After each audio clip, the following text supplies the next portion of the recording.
Connor Rogers here from the NFL Combine alongside safety Andrew Mukuba. Drew, how's it going, man? Great to have you. Things been good, man. I'm just blessed to be here and grateful for the opportunity. Listen, you did so many great things across 3 seasons at Clemson.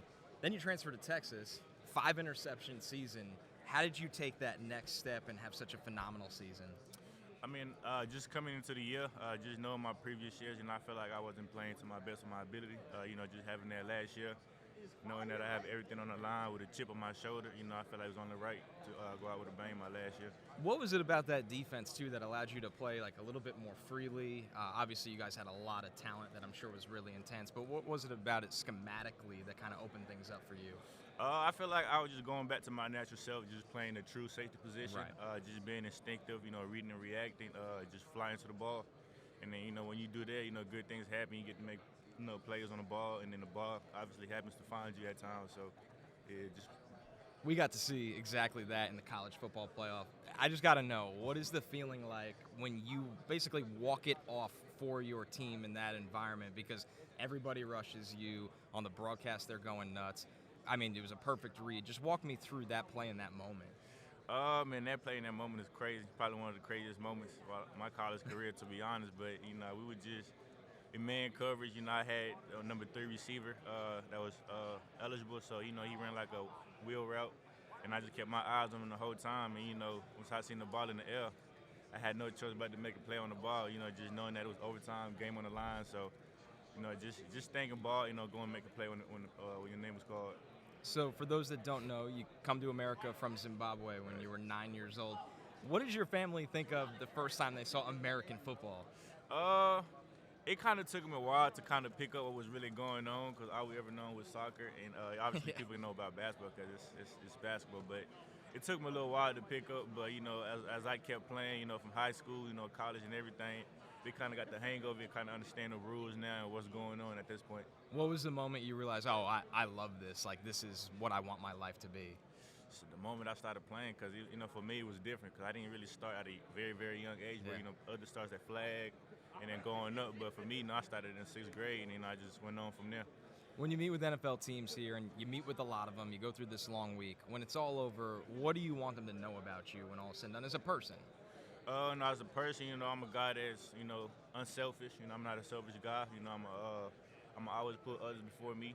That's how I go about my business, how I think, that's how I look at things, to be honest with you. And, I'm a guy that's going to come in and, soak in everything. I'm a sponge. I like to learn and soak in as much information as I can to be able to help myself, but also, help the team where the team is needed. How much better did the Texas practice environment make you when you're obviously practicing against really good playmakers, Isaiah Bond, Matthew Golden, pretty good quarterback, and Quinn Ewers, but also get to play alongside guys like Jahdae Barron, a good defensive line. What was that intensity like, and how did it make you an even better player? Just the approach, man. It's, like you said, we have a lot of good guys right around us, so our practice, you got to go in there with a game mentality. You got to go out there practice full speed, knowing that you're getting tested every day. Like you said, you got guys like Jahdae, on the D-line, and other guys on the back end that's holding you accountable. Days where you're slacking. So it was just like a team effort thing. On the offensive side of the ball, you got guys that's going to want to, come at you just because, what kind of secondary we had and things like that. But it was amazing how those guys back there to push me. We all pushed each other, and we got the best out of each other. Once in a while in the NFL draft, we get to see guys from the same unit drafted to the same team. We saw it last year with Florida State's Jared Verse and Braden Fisk. What would it be like if you and Jahdae ended up in the same secondary again? You seen what happened this year, Yeah. And I'll let what happened this year speak for itself. But that would be amazing for both of us, just me knowing him and him knowing me for a while and what we done went through, and then getting to this moment to know that would be amazing, to be honest with you, because just playing alongside him, I feel comfortable, obviously, just from a communication standpoint, knowing that all I have to do is just look at him and look at me, and then we'll both be on the same page. I was going to say, it feels like you guys don't need to say anything pre-snap, and you kind of know where each other are going to be and how you're going to play it. Is that how you saw it? Yeah, definitely. I feel like that just come off the chemistry we have off the field. Like I said, that's like my brother. We hang out a lot. We done known each other for a while, so yeah, it's easy to communicate with him on the field because, like you said, we don't really got to say much. Just look at me and I look at him, and we both on the same page. If you could train with one NFL player, could be past or present, doesn't have to be a guy still in the league, and not even train, but pick his brain, whatever you want it to be, who would that guy be? I have to go with Buda Baker. Okay. Just the fact that, you know, my frame, my size, and how I play the game and how I approach the game, I feel like we have a lot of similarities.